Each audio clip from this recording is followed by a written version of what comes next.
Mas o ponto que você falou do petróleo também é bem interessante, porque hoje a gente demoniza o petróleo, assim como o carvão e fontes de combustíveis fósseis, mas ignorando que eles resolveram um problema muito grande, que era até o problema da fome em grande parte do mundo, Sim. porque ajudou, por exemplo, na mecanização do campo. Só que a energia nuclear seria... Você come petróleo. Exatamente. Você bota mais energia no chão do que você tira dela de alimento. Né? Literalmente você come petróleo via fertilizantes e outras maneiras. Sim. Mas a gente tira a energia fóssil do mundo hoje, que é mais ou menos aí 85% que a gente gasta, eu acho que alimentaria aí talvez 15% da população global. Tira tudo que é derivado do petróleo, né? Sim. Ou do petróleo que eu digo, é dos combustíveis fósseis, as pessoas não comem. E quando você idealiza um mundo hoje sem petróleo, não estou dizendo que... Eu sempre falo isso, a gente vai ter que sair do petróleo e dos combustíveis fósseis. Talvez em 100 anos, 50 anos, a gente vai ter que sair. Mas não imagine um mundo hoje sem petróleo. Você acha que todo esse tempo ainda? Ah, com certeza. Porque a verdade é que se você tem... Deixa eu dar alguns dados interessantes, tá? Você tem... Se você olhar, a população do mundo hoje está em países emergentes. Tá? Grande parte está na África. Grande parte do crescimento populacional do planeta, de 7 para 10 bilhões de pessoas, não vai vir nem da Ásia, nem das Américas, nem da Europa, vai vir da África. Tá? Nossa. E se você... praticamente todo o crescimento é na África. Tá? Aí você olha onde o crescimento econômico está ocorrendo e vai continuar a ocorrer, vai ser ainda em países emergentes. Uhum. Tá? Quando você olha essa função e diz assim, quanto de petróleo eu preciso?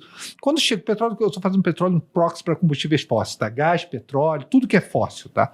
Quando você olha o quanto você precisa vis-à-vis as curvas de desenvolvimento, porque você chega num ponto de desenvolvimento de uma sociedade que começa a demandar muito energia, essa energia vai ser toda necessária em países emergentes, principalmente. E você pensa o seguinte, retorno, você tem que pensar quanto dinheiro você bota no chão para quanta energia você tira. Qual é o maior retorno sobre a energia que você tira? Ainda são combustíveis fósseis. Tá? Países emergentes, Índia, tá? África, vão fazer, no momento, o seu desenvolvimento via combustíveis fósseis, porque não tem outra fonte que dê um retorno adequado para eles. Mesmo com o preço dos combustíveis em ascensão? Sempre vai ter um limite, sempre vai ter. O preço equaliza tudo. Por exemplo, o preço equaliza tudo. Tá? Por isso que eu acho que o petróleo ainda tem um caminho longo para ir para cima. Tá? Porque o preço equaliza tudo no final. Mas no momento, a energia mais barata que você tem para ser utilizado ainda é o gás, o naco de carvão e petróleo. Vai vir desse lado do crescimento dos países emergentes, principalmente da Índia. Tá? Só para você ter uma ideia, para eu fazer o offset, né, para eu compensar o crescimento que a Índia vai consumir de combustíveis fósseis no crescimento dela dos próximos 30 anos, que é o target de 2050 que você tem de emissão zero, só para compensar o que a Índia, com 1,4 bilhões de pessoas, vai consumir a mais, eu preciso reduzir na Europa e nos Estados Unidos 25% Nossa. das emissões. Tá? Então, você ainda vai depender de petróleo, carvão e gás por muito tempo. A engenhosidade humana vai ter que pensar em como tirar esse carbono da atmosfera. Eu acho que tem tecnologias que em 20 anos vão tirar esse carbono. Mas duas coisas que eu sempre digo. Não imagine um mundo sem energia. Tá? Uhum. O professor aqui sabe disso. Se você tirar a energia do mundo, não queira imaginar um mundo que existe sem energia. Tá? Segundo, eu acho que tem maneiras de tirar esse carbono, vai existir maneiras de tirar esse carbono que não seja a maneira que as pessoas estão imaginando hoje, por engenhosidade humana. Temos que tirar esse carbono? Deixa eu ser claro, temos que tirar esse carbono. Mas, deixa eu só fazer esse ponto, professor, depois eu vou abrir para você aqui, porque esse ponto eu acho um dos pontos mais importantes a se fazer. As pessoas que pensam que... O Mark Twain tem aquela frase maravilhosa, né? O que te mata não é o que você... não é o que você não sabe, é o que você pensa que você sabe, mas que não é verdade. Tá? A sociedade como um todo, o ser humano tem movimentos de massa. O ser humano como um todo, ele começou a pensar assim, eu tenho que tirar o carbono a qualquer custo. O carbono é o inimigo número 1. O inimigo número 1, querido, é a falta de energia. A falta de energia leva à fome, leva à morte, principalmente das pessoas da camada mais baixa da classe social, que normalmente não é a camada das pessoas que falam isso. Uhum. Quem fala isso é classe A, dorme em cama boa, dorme com ar-condicionado e tem renda alta. Sim. Tá? E consome muita energia. Consome muita energia. Você, enquanto ser humano, você consome 100 watts de energia. 100 watts. É uma lâmpada. A gente você diz o corpo humano. O corpo humano, 100 watts. Sabe quanto é que um americano consome de energia? 10 mil watts. 10 mil watts. O cara que está te falando isso, ele consome 10 mil watts de energia e gasta 100 enquanto um corpo vivo. Então esse cara, na verdade, ele está sobreutilizando barbaramente o budget, o orçamento dele de energia. Tá?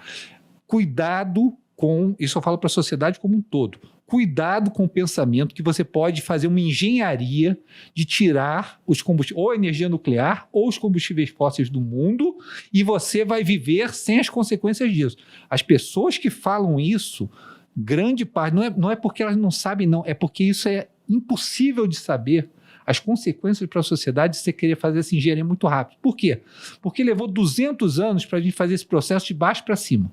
De baixo para cima é trazer as fontes de energia nuclear, trazer a fonte de energia fóssil, trazer diferentes fontes de energia e compor a energia do planeta. Levou 200 anos para a gente fazer isso com a força de James Watt, com a força de Rockefeller, com a força de pessoas que eram movidas pelo mercado.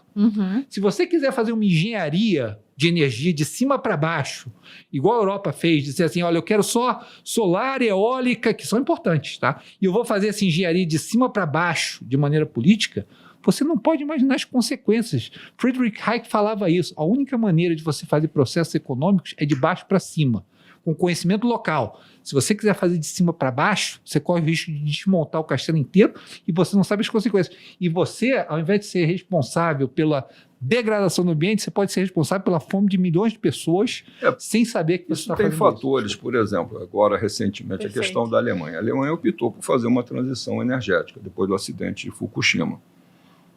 E já tinha esse entendimento há mais tempo. O acidente de Fukushima foi vamos dizer assim, um marco para acelerar o processo.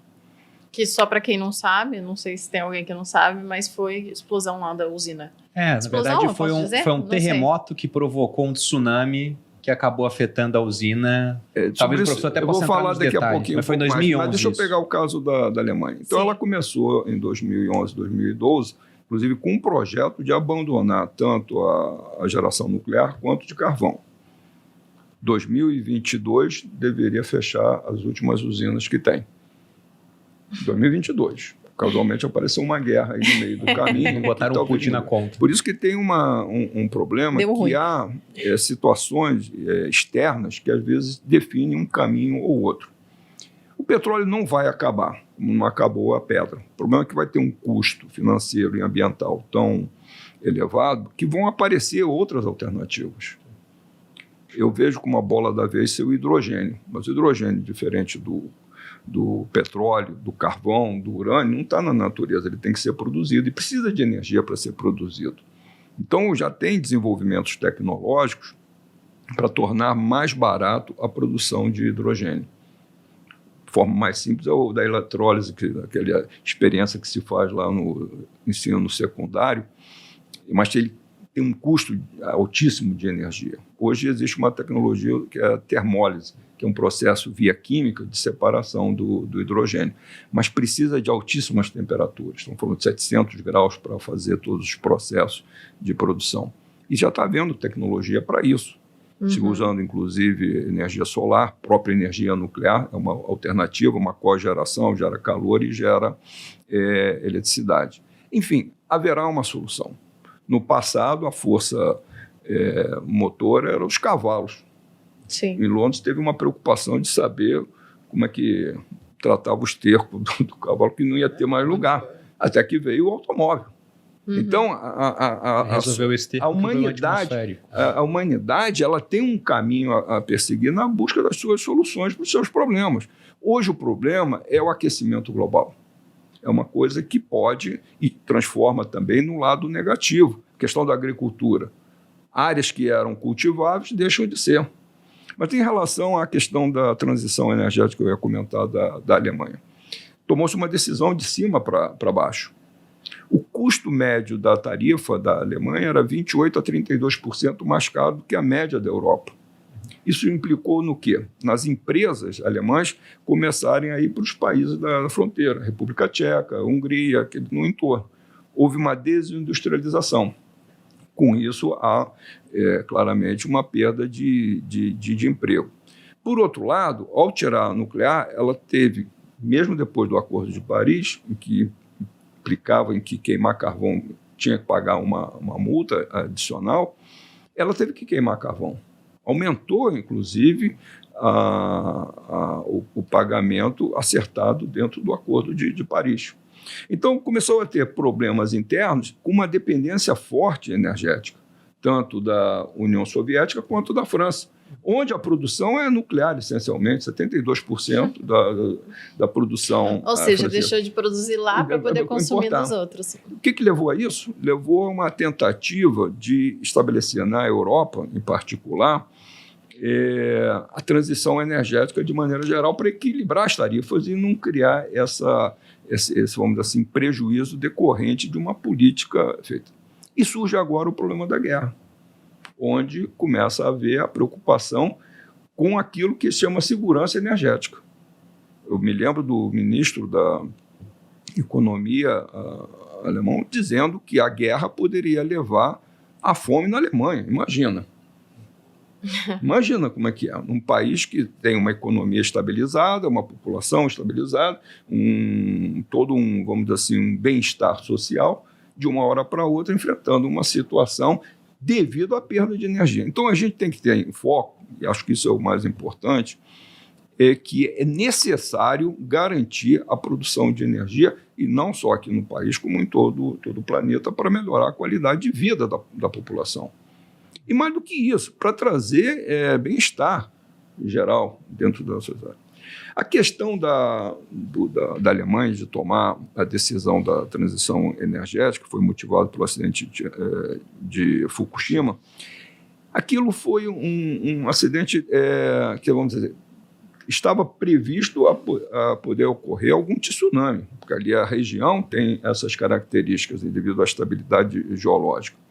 Só que houve uma onda centenária, de 15 metros de altura, que não estava previsto nas bases de projeto. Essa onda varreu 2 quilômetros à frente da costa.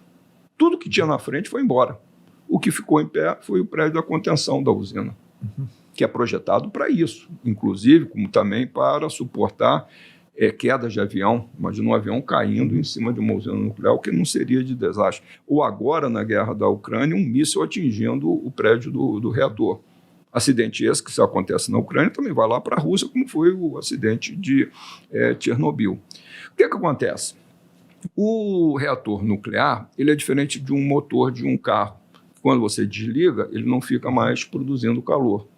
O reator nuclear, mesmo depois de desligado, ele continua produzindo calor, que é o que a gente chama de calor de decaimento. E esse calor tem que ser removido. E o que remove o calor é a passagem de um líquido, retirando o calor, e para esse líquido circular precisa de uma bomba, e a bomba precisa de energia. Como é que essa energia chega? Pela alimentação externa, as torres de transmissão que abastecem a usina, e se não houver um apagão, uma perda de alimentação externa, entram em imediato os geradores diesel de emergência. O que acontece? No projeto desses reatores, os geradores diesel não ficavam no interior do prédio da contenção. Então, eles foram também varridos. Foi destruído também. Então, não tinha linha de transmissão, porque ela caiu, foi varrida, não tinha gerador. O que acontece? Continuou gerando calor, não tinha mais gerador, foi aquecendo, derreteu o núcleo. Aí houve explosões de hidrogênio, não vou entrar aqui no detalhe, rompeu a contenção e a radioatividade saiu no meio ambiente.